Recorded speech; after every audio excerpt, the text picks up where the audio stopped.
Yan guys, check tayo ng Coppel na floor mounted ngayon. Ang naging concern nito, malamig sa una pero nawawala din agad yung lamig. Upon checking, nakita natin yung capacitor nito. Bagsak na dapat 60 pero dito 23 na lang yung UF niya. Tapos 6, wala na din. Tapos kung mapapansin nyo, sumasayaw na, gumagalaw na. Ayan na guys, bali ito yung 60.5 na dual. Wala tayong mabili. Ayan, sumasayaw.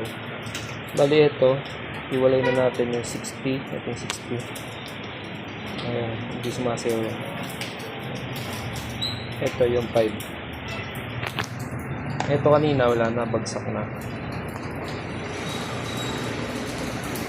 Ito yung sa 60 dapat to. Ayan, 23 na lang. Ito as in wala na. Wala nang galaw yan. Ito na yung 60. Papalit natin. 59.9. Pasok yan. Tapos ito yung 5.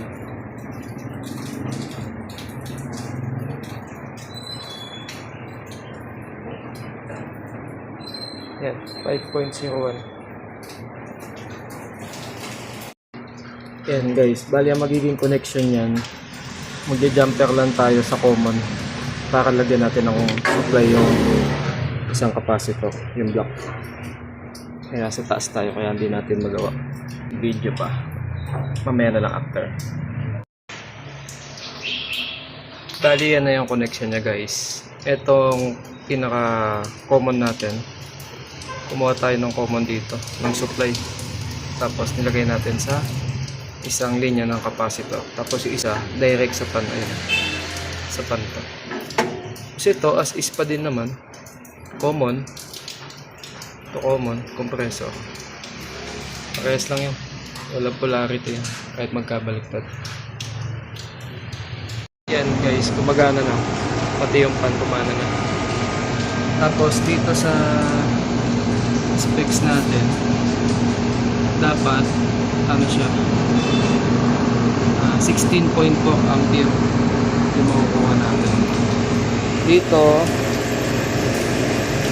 14.7. Noong unang palo niya kanina 16.44. Sa gauge natin dapat meron tayong 60.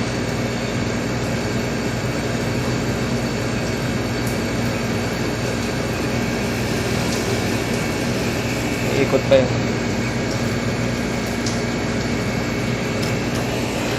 Magana na yung pan. Malakas na yung hangin.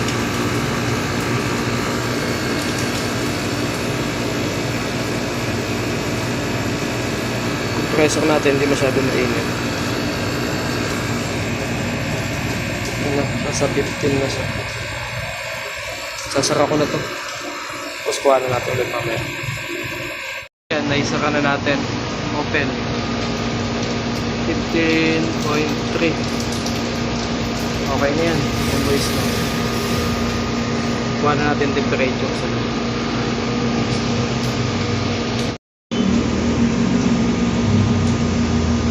Sa refrigerant niya, 60.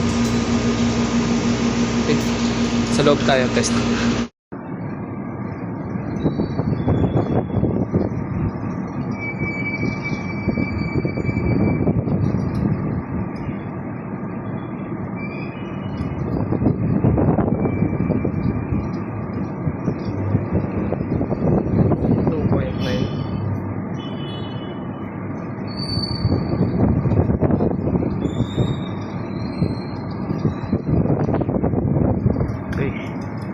Temperature 16.7, pinakamababa.